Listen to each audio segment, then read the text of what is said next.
सैफ अली खानवर हल्ला करणाऱ्या आरोपीला आता 5 दिवसांची पोलीस कोठडी देण्यात आली।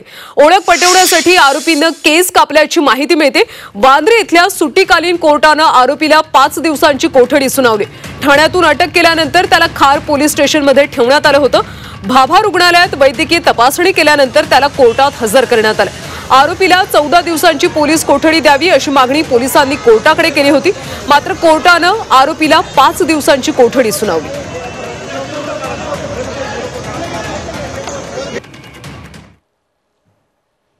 आज पुलिस कस्टडी 5 दिन के लिए दी गई है और उनको बताया गया है कि 5 दिन में उनको रिपोर्ट सबमिट करने बोला है कि जो भी रिपोर्ट है आप सबमिट कीजिए।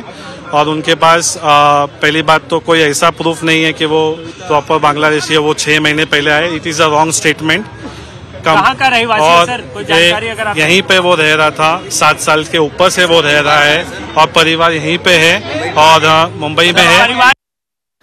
आणि या संदर्भात अधिकची माहिती घेऊयात आमच्या प्रतिनिधी मनश्री पाठक यांच्याकडून। मनश्री, आरोपीला आता 5 दिवसांची पोलीस कोठडी सुनावण्यात आलेली आहे। खरं तर पोलिसांनी अधिकच्या कोठडीची मागणी केली होती। दरम्यान कोर्टात नेमकं काय काय घडलं?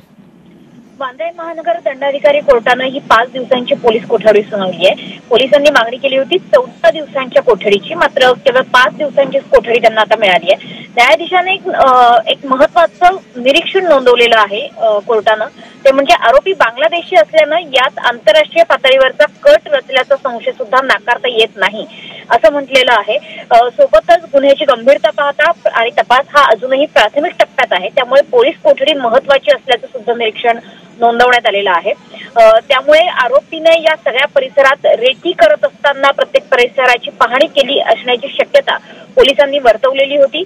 एकंदरीतच दोन्हीकडच्या वकिलांनी म्हणजे सरकारी वकील आणि आरोपीचे वकील यांनी सुद्धा आपल्या बाजू मांडल्या। आरोपीच्या वकिलांनी बोलताना म्हटलं होतं की एका अभिनेत्याच्या घरी हा सगळा प्रकार घडलाय म्हणून मीडियानं हे प्रकरण उचलून धरलं, त्याला महत्त्व प्राप्त झालं। मात्र आरोपी हा सराईत गुन्हेगार नाहीये, बांगलादेशी तो आहे याबाबतचे पुरावे स्पष्ट नाहीयेत, त्यामुळे या प्रकरणाला तशा पद्धतीची कलाटणी देण्यात येऊ नये अशी देखील विनंती त्यांनी केलेली आहे। मात्र सरकारी वकिलांनी बाजू मांडताना म्हटले की आरोपीने जे घातक वार केले यामागचा हेतू फक्त चोरी एवढाच असू शकत नाही असा आम्हाला संशय आहे।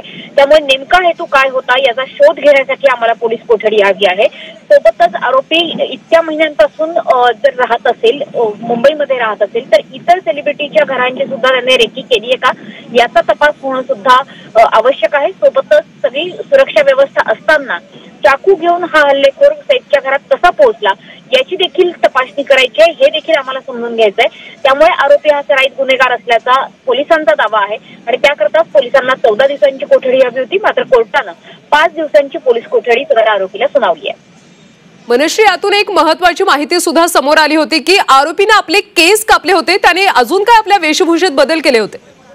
आपण जर सीसीटीव्ही फुटेज गेल्या 2 दिवसांपासून जे बघितले तर लक्षात येईल की आरोपीने हल्ला करताना जो ड्रेस घातलेला होता, जो टी शर्ट लाल रंगाचा घातलेला होता, तो नंतर त्याने दादर रेल्वे स्टेशनवर उतरल्यानंतर बदललेला होता। त्यानंतर निळ्या रंगाचा शर्ट घातलेला होता। त्यामुळे एकंदरीतच आपली ओळख लपवण्यासाठी त्याने वेगवेगळी शक्कल लढवली होती आणि त्याचाच एक भाग म्हणून त्याने स्वतःची ओळख लपवण्यासाठी आपले केस सुद्धा कापलेले होते।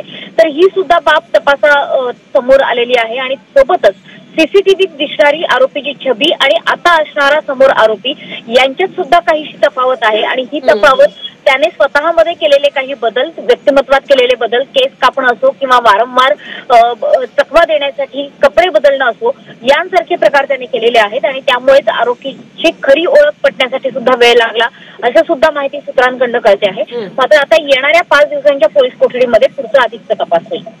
धन्यवाद मनश्री या सगळ्या सविस्तर माहितीसाठी। तर सैफ अली खानवरच्या हल्ल्यानंतर आता आरोपीला ताब्यात घेण्यात आले आणि कोर्टाने आरोपीला 5 दिवसांची कोठडी सुनावली।